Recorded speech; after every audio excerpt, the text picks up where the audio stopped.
ఇప్పుడు ఎవడైతే మాట్లాడిండో వానికి సరైన మొగోడు గీలే. దేశ్ కా ఉపయోగి యోగి ఆదిత్యనాథ్, ఇంకా అస్సాం చీఫ్ మినిస్టర్ హేమంత బిశ్వా శర్మ.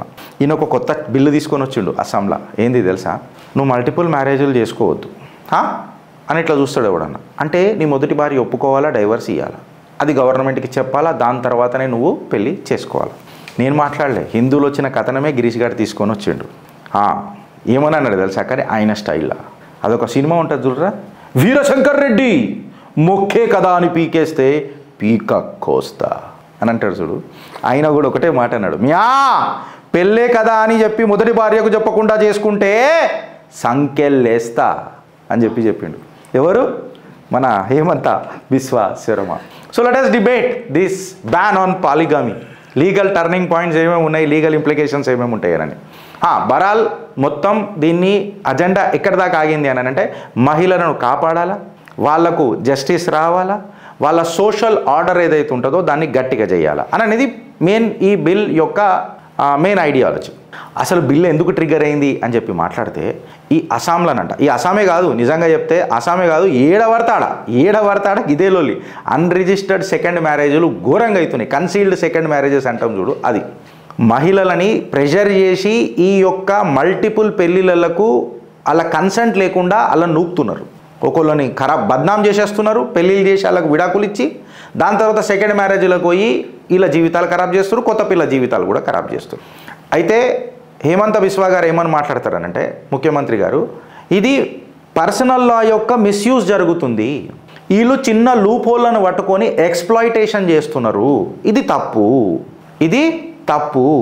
ఖచ్చితంగా ఈ కొత్త బిల్ ఏదైతుందో ఒక ఫ్యామిలీ లాకి రిఫార్మ్ చేస్తుంది అని చెప్పి ఆయన వాదన. ఆయన అనగానే అయిపోదు కదా, మనం హిందువులం కదా, మనం చర్చిద్దాం, అవునా కదా? ఇప్పుడు చర్చిద్దాం ఇది నిజంగానా కాదా అని. ప్రొటెక్షన్ ఆఫ్ ఉమెన్ అని అనేది ఎక్కడి నుంచి ఈ బిల్ల మాట్లాడేది? వాళ్ళు మెయిన్గా మ్యారిటల్ ఫ్రాడ్ గురించి, పెళ్ళి అననే ఈ ధోకా దందా వాట్ ఇట్ ఈస్, దీని నుంచి కాపాడనికే. దేని నుంచి కాపాడనికే? మళ్ళీ ఏం చేయనికే? లీగల్ ఏదైతే సర్టనిటీ ఉంది కదా దాన్ని రిస్టోర్ చేయనికే. ఈ బిల్ ఏం చేస్తుందంటే, ఈ సెకండ్ మ్యారేజెస్ని ఇల్లీగల్ అని డిక్లేర్ చేస్తుంది, క్రిమినల్ అని చెప్పి డిక్లేర్ చేస్తుంది. నువ్వు ఫస్ట్ పెళ్ళి దాన్ని మొత్తం ఖతం చేయకుండా, పెళ్ళి అంటే మాకు కాంట్రాక్ట్, మేము ఎన్నైనా కాంట్రాక్ట్లు సైన్ చేసుకుంటామంటే అట్లా నడవదు కదా. అంటే నువ్వు ఎవరిని పడతా అని చేసుకుంటావా? ఇక అంటే ఫస్ట్ భార్య కన్సెంట్ తీసుకున్న తర్వాత నువ్వు ఏమైనా చేసుకోరా భయ్, తర్వాత తను ఒప్పుకుంటే దీన్ని క్రిమినలైజ్ చేస్తాం మేమిగా అని చెప్పి బిల్ తీసుకొని వచ్చింది. ఎవరైతే ఇప్పటిదాకా ఇట్లా వదిలేసిన మహిళలు ఉన్నారో, పెళ్ళిళ్ళు చేసుకొని వాళ్ళని వదిలేశాలని పాపం రోడ్ల మీద బతుకురిగా, మీరు మీ జీవితాలతో మాకు సంబంధం లేదని చెప్తారు చూడు, దానికి కంప్లీట్గా ఒక లీగల్ రెమెడీస్ కూడా ఈ యొక్క మహిళలకు, ఈ బాధిత మహిళలకు కూడా ఈ చట్టం ప్రొవైడ్ చేస్తుంది అని చెప్పి చెప్తున్నారు. లీగల్ ప్రొవిజన్స్ ఏముంటాయి గిరీష్? సింపుల్గా క్లియర్గా మనం మాట్లాడుకుంటే అంటే, ఎవడన్నా దీన్ని ఉల్లంఘిస్తే 10 సంవత్సరాల కఠిన కారాగార శిక్ష, ఇంప్రిజన్మెంట్. అగర్ ఎవడన్నా మళ్ళీ రిపీట్ చేసిండు అనుకో, జైల్లోకి బయటకు వస్తే డబుల్ పనిష్మెంట్ అంట. సూపర్ కదా మనోడు, డింపుల్ పడుతుంది మాట్లాడేటప్పుడు, కానీ సింపుల్గా చెప్తాడు ఏదైనా. 2 years imprisonment plus 1 lakh rupee fine ఎవడన్నా దాచిపెడితే, ఇట్లాంటి మల్టిపుల్ మ్యారేజెస్ పెట్టుకొని కూర్చొని పొదుగుతే ఆయనకి 2 సంవత్సరాల కఠిన కారాగార శిక్ష, దాంతోపాటు 1 lakh rupee ఫైన్. ఎవడైతే కాజీలు, క్లర్కులు, మౌలానాలు చేస్తారు చూడు ఇల్లీగల్ మ్యారేజెస్, వాళ్ళకు కూడా 2 సంవత్సరాల జైలు శిక్ష, 1.5 lakh rupee ఫైను. ఇది పెండింగ్ కేసులోకి ఏదైతే ఫ్రాడ్ కనిపిస్తుందో చూడు, దానికి రెట్రాక్టివ్గా కూడా పనిచేస్తుంది అని చెప్పి ఆయన చెప్పిండు. అయితే గిరీష్, మాకు పర్సనల్ లా బోర్డు ఉంది కదా, మళ్ళీ వాళ్ళకు అది మళ్ళీ ఇష్యూ క్రియేట్ అవుతుంది కదా, మళ్ళీ దీని మీద లీగల్ పాయింట్ ఏముంటుంది అని అంటే, హేమంత బిశ్వా గారు ఏమని మాట్లాడతారనంటే, ఇస్లాంలో పాలీగామీ ఏం ప్రమోట్ చేయరు. సెకండ్ మ్యారేజ్ ఎప్పుడు చేసుకోవచ్చు నువ్వు అని అంటే, ఫస్ట్ వైఫ్ కన్సెంట్ తీసుకుంటేనే చెయ్యొచ్చు, వితౌట్ కన్సెంట్ చేసుకుంటే అది ఇల్లీగలు, నాట్ వ్యాలిడు అని చెప్పి చెప్తారు. ఇది షరియాలో కూడా ఉందంట. మేజర్ ముస్లిం నేషన్స్ కూడా దీన్ని ఆల్రెడీ బ్యాన్ చేస్తున్నాయంట. టైట్ రెగ్యులేషన్స్ తీసుకొని వస్తున్నాయంట పాలిగమీ మీద. ఇది నేనలే, మన హేమంత బిశ్వా గారే కోట్ చేసి మరీ చెప్పిండ్రు. ఆబ్వియస్గా సెకండ్ వైఫ్ కన్సెంట్ తీసుకొనే చేయాలి నువ్వు ఏం చేయాలన్నా. ఇప్పుడు ఉమెన్ రైట్స్ కార్డ్కి వస్తే, ఇది రిలీజియస్ కాదు, ఇది ప్రొటెక్షన్. మహిళలకు ఇది మతతత్వం కాదు, ఇది మహిళల పట్ల గౌరవం. ఇన్ఫ్యాక్ట్ చెప్పాలనంటే వాళ్ళకు ఇచ్చే ప్రొటెక్షన్. వాళ్ళని అనాథాలు చేసి మీరు ఇచ్చిపెడుతున్నారు చూడు పెళ్ళిళ్ళు చేసుకొని, వాళ్ళకు ఒక రక్ష, ఒక కవచం ఇది. ఫైనాన్షియల్ కంపెన్సేషన్ ఇప్పించే బాధ్యత, పనిష్మెంట్ పేరుతోని గడ్డపారదించే ఒక బాధ్యత, సీక్రెట్ మ్యారేజెస్ బంద్ చేసే బాధ్యత, ఉమెన్ డిగ్నిటీ పెంచే బాధ్యత. ఇది మన convention on the elimination of all forms of discrimination against women, CEDAW అని అంటారు. CEDAW, convention on the elimination of all forms of discrimination against women. CEDAW ఏదైతే యుఎన్ ట్రీటీ ఉన్నదో దానికి భారత్ కూడా సైన్ చేసింది. ఎడ్డోళ్ళకి చెప్తున్నా, యుఎన్ ట్రీటీ సిడి ఉందో వెనకటికి భారత్ సైన్ చేసింది. దాని ఇంప్లిమెంటేషనే కదా నేను మాట్లాడుతుంది, ఈ బిల్ తీసుకొస్తుంది. ప్రెసిడెంట్ గారు కూడా దీన్ని ఆమోదిస్తారని చెప్పి నేను అనుకుంటున్నా అని చెప్పి హేమంత బిస్వా గారు చెప్పారు. అయితే ఇప్పుడు ఈ సీడా ఏదైతే convention of elimination of all forms of discrimination against women ఏదైతే ఉందో సీడా ప్లస్ ఈ పాలిగామీ బిల్ తీసుకుంటే ఖచ్చితంగా ఇది యుఎన్ ట్రీటీకి కూడా అలైన్ అవుతుంది, ప్లస్ వాళ్ళ మహిళల ప్రొటెక్షన్కి కూడా అలైన్ అవుతుంది అని చెప్పి చెప్తాడు.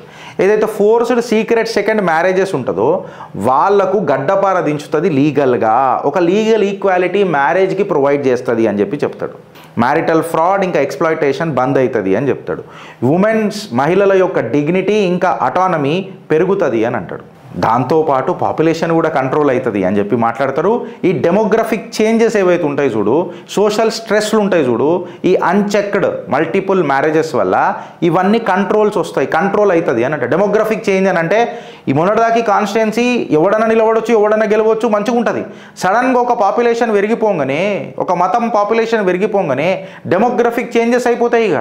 ఆడ గెలుసుడు చాలా కష్టమైపోతుంది. పొలిటికల్ స్ట్రెస్ అవుతుంది, సోషల్ స్ట్రెస్ అవుతుంది. దీని అన్నిటికీ చెక్ పెట్టాలనంటే ఈ మల్టిపుల్ మ్యారేజెస్ బంద్ కావాలా అని చెప్పి చెప్తాడు.